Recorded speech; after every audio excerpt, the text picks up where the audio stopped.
Hello and welcome to SoBricks. I'm Adam and this is SoBricks. This is my channel for reviewing Lego sets and building them and other Lego related stuff. In this video, I'm going to be taking another and final look at the Lego Creator 3-in-1 Highway Speedster set. This is set number 31006. It has 286 pieces. I paid $10 for this set, sealed, in-box, retired. There was $7 shipping and maybe just under $1 in tax. So it came out to just around $18. But without shipping, whatever, this retailed for $25 in 2013, and I was able to get it relatively cheap, or still even with shipping and everything and tax, under MSRP. I typically don't factor in shipping and tax when I'm talking about like the value of sets. I kind of just look at the box price and go from there. But maybe it's relevant for this one in some ways. So $10 to $20 is what I paid for it. I already did videos looking at the main model, the Highway Speedster, which I really enjoyed. And then I have in front of me the tow truck model, which is the first kind of alternate model I looked at, which I enjoyed a little bit less, but was fine and happy to have looked at it, which means that in this video, I'm going to be covering the final official alternate model for this set, which they just call a race car. And then I'm going to share my thoughts on it. So while I disassemble the tow truck model and while I build this race car model, I will speed the video up and then I'll slow it back down to review the final model in this set. So until then, enjoy. Okay, so while we look at the disassembly for the tow truck alternate model for the Lego Creator 3-in-1 Highway Speedster set, and then while we look at the build for the other alternate model, the race car alternate model for this set, I just wanted to say thanks for watching and then remind you, if you like this video, click the thumbs up. If you like my other videos, click the subscribe button. That stuff helps me a lot. We are finishing disassembling the tow truck and we can start working on the race car itself. Now, I don't know what kind of car this is sort of modeled after. I really like the look of this. It's something I've seen emulated in Lego in other points. It's just a particular style of car. Nice use of some slopes. This one does use the fewest pieces, but it's still really, really well done. And again, like a little bit of a different scale and different size compared to some of the other builds in this set. So very enjoyable, comes together quick. So now on to my review for the alternate model for this set. Okay, so here we have the next alternate build, the last alternate build for this Lego Creator 3-in-1 Highway Speedster set. They called it on the box a race car. I'm going to sort of refer to it as a race car or a roadster or something like that. I don't know what these kind of cars are specifically called, but I like them, and I always like seeing when Lego does them, or like I don't know if it's a dragster necessarily, but maybe a roadster, or I don't know. If you know or have a better guess, leave it in the comments below. I appreciate that. And we'll dive into this. Again, no minifigures. I'll maybe show scale-wise what a minifigure looks like. But the first thing I do want to look at, which is custom when, or customary when I do Creator 3-in-1's alternate builds, is the leftover pieces. So not the extra pieces that are included in the set because they're tiny, just the pieces that were used in the main build, not used in this one. So this is the fewest pieces out of all of them. The tow truck used more pieces than this.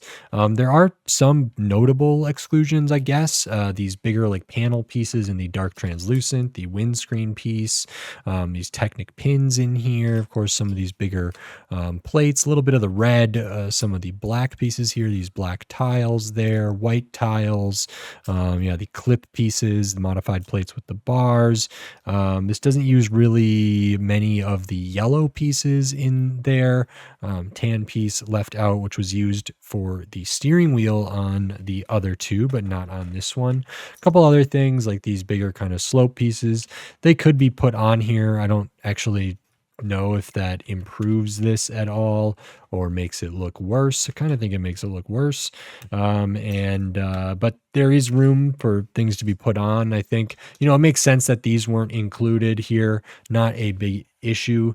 So Those are the leftover pieces. It does use all of the like spacer pieces in this one, and there's a couple other like little translucent pieces. This one does not use any of the like bracket, the piece that can go around like a minifigure neck or something like that. So it doesn't use any of those. So there's two of them in here, and then there's another one in the extra pieces.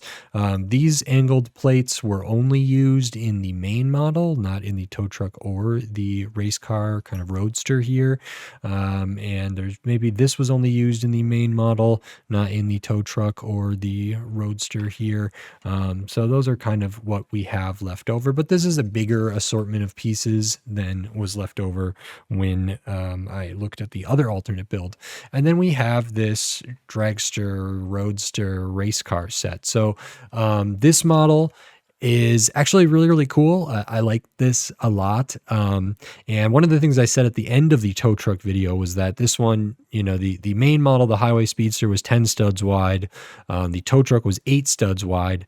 And that this one kind of goes down to, at some points, basically 4 studs wide, a little bit wider, but like up at the nose at the very least, it is 4 studs wide. We widen it out a little bit around the axles here. Gets a little bit wider here with the use of studs on the side building, and then it flares back into 6 wide and then back out to 8. This also is like a lower profile vehicle here.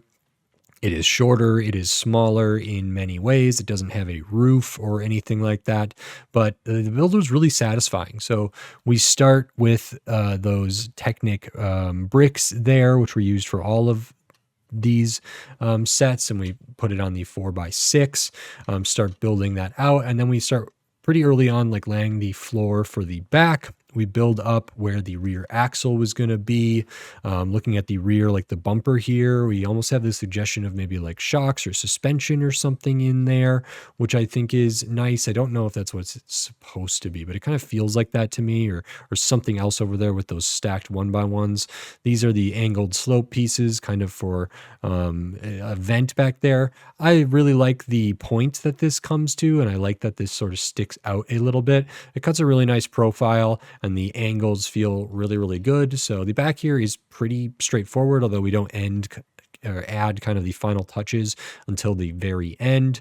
These pieces, these 1x4 sort of slope, are used kind of for like the fenders or the wheel cover areas, and they are the main thing that like brings this out to 8 studs wide. And then it is a bit wider because, like I said, the axles here are a longer axle. So even if we wanted to, we couldn't put these closer together, but the wheels are also relatively wide for this, but it feels like it makes sense. So these do overhang a little bit there and kind of get that. We do get like the flare out, like I said, from sort of the side stuff here. So on top of like these pieces, we do put a series of bricks on there to kind of build this up, including these studs on the side bricks that were used in this. So there's actually not brackets used for the stuff on the side. These are like really simple sub-assemblies using these just white plates. There's a red stud under this slope, and then a black 1x6, 4 gray studs, and the dark bluish gray vent piece there, the vented tile or slotted tile. This is tiled out in here, and actually there's a fair amount of this that gets tiled out, including like underneath here, there's some tiles used in there. We make use of the red inverted slopes to kind of give us some more structure. We build out the front.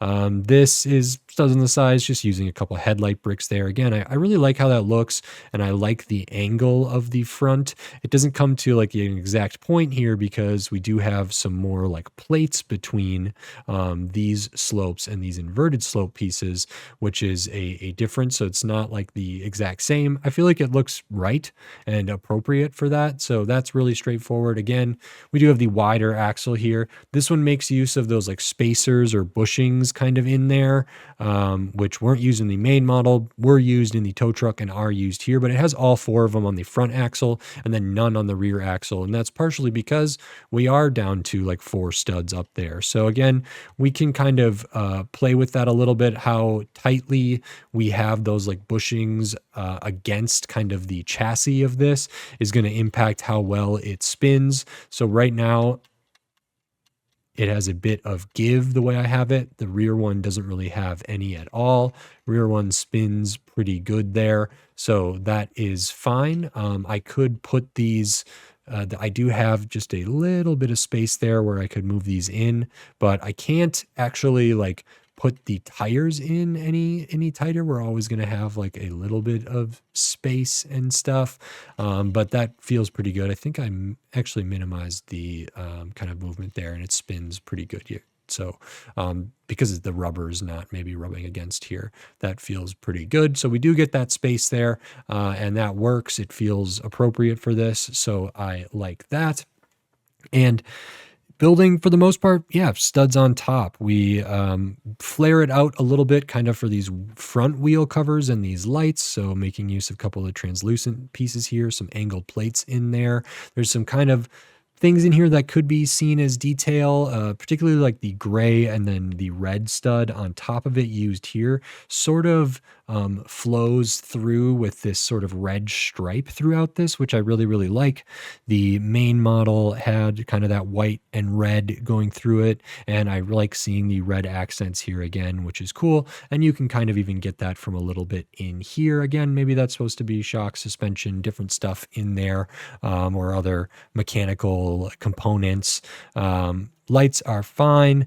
You know, building the sort of nose or the body of this, it actually looks okay. And I actually like the studs being visible there. It's not a problem for me. We could tile it out a little bit with, you know, we have a couple of these 1x3 tiles we could add on there, but something about this feels sort of the texture of this actually I appreciate in the middle there. It's different from like the front or the rear in that way, and it just feels like there's something going on here that I appreciate. So I kind of like the choice to leave those studs there. Again, those tiles that I just showed, those 1x3s, could be used up here as well. We could also have used, you know, 1x2 cheese wedges up here or something, but I think it's looks better without those on there, which is nice. I like to see these from the top, and I think from the top down, this looks pretty cool. As we work back, there's really not a crazy amount of intricate building or unique building. Just that we put these like sub assemblies on, and then we lay down the groundwork for the plates, which make up the stripe, and that kind of builds over there. You can actually see the underside of the plates in there that are used for the side panels or the side pod kind of sub-assemblies. And then we do have the seating area. Kind of looks like, you know, the seating area is 4 studs wide. In the other vehicles, maybe we had some space between the seats or not. Again, looking at this next to a minifigure, scale-wise, this minifigure is taller than this, or about the same height as we're looking at it. So it is shorter or lower to the ground than the other models. And then trying to put a figure in here, again, there aren't places for a figure to stud down. We can kind of get them in there. They're going to slide back and forth. They're going to pop out.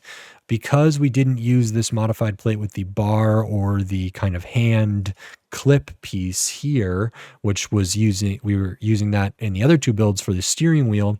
The steering wheel on this one is at a fixed angle. So it is right there. It is actually on the right side instead of on the left. So maybe this is more European or something like that. And we can see that there, but it is just flat or like 90 degrees from the floor of this. So it is just straight up and down, and it's actually used with a bracket and then some 1x1 red studs in there.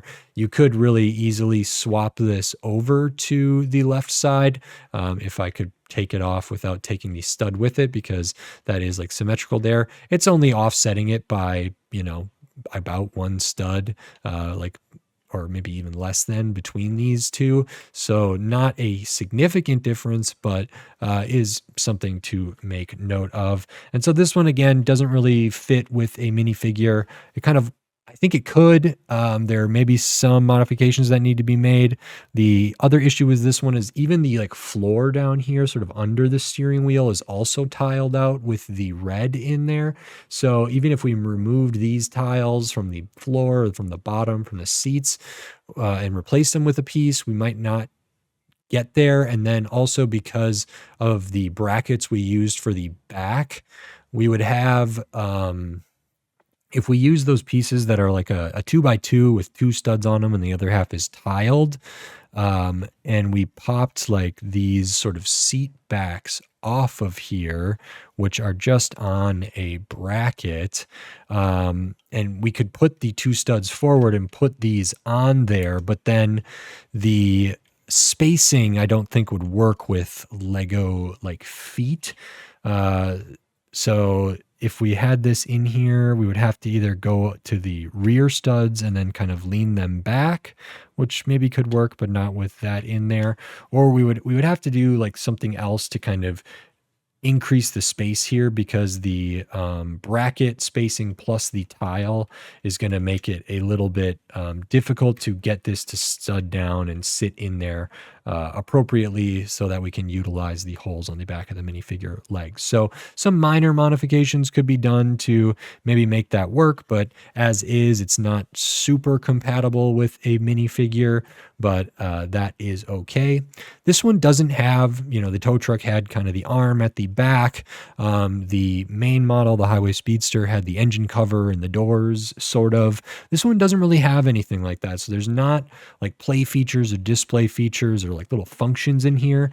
It is just a nice looking kind of race car, dragster model, simple built, but like clean and good looking and stuff. So I really like this. It's super simple, but I appreciate some of the choices that were made here. I don't love seeing some of the blue, but maybe that's intentional as well. I don't know if there's a specific reason why these were blue instead of any other color for this set in general. So because in the other ones, they're not even really seen. So maybe it was specifically made blue to go with this one. And then we kind of have like the subtle blue underneath and the white and then the red kind of stripe there. I could be convinced of that, but these Technic bricks that are used kind of as the core for all of these builds could have been black or gray or dark bluish gray or red or another color. I'm sure Lego makes those in other colors. So the blue was a choice at a certain point, maybe because of, for internal details and different things like that that aren't going to be visible, for ease of building and differentiating, what pieces go where and whatever. That is part of the reason the Lego designers choose to use certain pieces or other pieces, but it could be that that was intended here. The same thing I felt for the yellow pieces that were not visible from the main model, but then were used as some like color blocking detail for like striping on the tow truck. Maybe the blue is sort of intended to be visible here, and I can work with that. I think that's okay. But overall, I think this is like a good looking thing here, and it's really interesting to see if we had these all next to each other, like just the difference in size and scale. We're using the same pieces. The pieces aren't changing size. We're using fewer of them, sure, but going from 10 wide to like 8 wide to, I would consider this kind of on the edge of like 6-7 wide with on some of the things here. And then just because of the wheels, it maybe gets out to like 10 there, 8 because of these kind of areas here. But again, we could have like slimmed that down. If we swap some of these pieces around, we could make this a little bit different. But because it really does slim down up here, down to the 4 studs for a lot of this, it does feel like a different size vehicle and a different thing. Whereas like the tow truck, is just 8 studs like front to back, and the Highway Speedster is 10 studs essentially front to back. And this one has parts that are significantly narrower, which I think is something nice to see. So these are all pretty distinct, even if they're all like cars, they're all like 4-wheel vehicles, whatever. They have some different things going for them. They do call this the race car on the box. If someone wanted to tell me that the Highway Speedster was a race car and this was a speedster or a roadster or a dragster or whatever, I would believe them. So I don't really know the naming conventions for these types of things, but I think this is fun. I felt like I was going to like this. It feels kind of vintage. It feels sort of, I don't know if it's 50s or when this sort of type of car was maybe more visible or more popular or something. But I have a soft spot for these, so I do really like this. And it may be my favorite of the bunch. I actually ended up really liking the main model. So the Highway Speedster, I think, is still very good. And I'm noticing that this isn't spinning maybe as well as it could be. And I'm not 100% sure why. So I'm sort of, am I hitting something? Hmm. Oh, there we go. I think it was like separating a little bit, but that is spinning good now. So that is fine. And I lost my train of thought. Uh, I think the Highway Speedster is really good. The main model is really good. I loved how the front was done and the accents and stuff. This I really like as well. I think they're both better than the tow truck. And one of the things I talked about with the tow truck is like, could this stand on its own? Could this be the cover model, the main model of a Creator 3-in-1? And then maybe we can make some other vehicles out of just the pieces that are in here without using these. You know, it's a harder sell because we are more limited. We don't have the pieces that like the window pane pieces here, the dark translucent pieces that would be useful in sort of changing this up into something else. But I do think this is enough here to stand on its own as like a cover model. So if this was a $15 set or something like that, and this was the main model, and then we had some sub models or alternate models based on the parts in here, I think that would be fair. Whereas with the tow truck, I didn't quite feel that way. I don't think it like could stand alone on its own as successfully as something like this does. So I do like this one a great deal, and maybe not as much as the main model, but like close to it. It's definitely a second, or maybe the main model is my second and this is my first. I really enjoyed this. I think it looks great, real slick and very fun. And I liked putting it together. Got to spend a lot of time with these pieces, a lot of time with this set, kind of looking at all these models. So I am grateful for that. And I enjoyed doing this. You know, again, thinking about value, I might put this at like $15 if it was alone because it's like part of this and it's sort of a C model. Potentially it uses the fewest pieces out of all the models in there. But I got 3 models, some of them that I enjoyed more than others. This set is 286 pieces. It retailed for $25 in 2013. It's been 12 years, and I paid $10 for this, for the set, and then a little bit more for shipping and everything. I think $20 for this set, a retired set, sealed set, older set. That is pretty good builds. 3 competent builds here, 2 that I really enjoyed personally. I think is like a super fair deal. I mean, getting a set like this for $10 would feel great either way. Getting it for $20, I think would also feel pretty good. So that's good. I think the retail price was probably a bit high on this. If I'm correct that it was $25 in 2013, and that is what like Brickset and Brick Owl are telling me.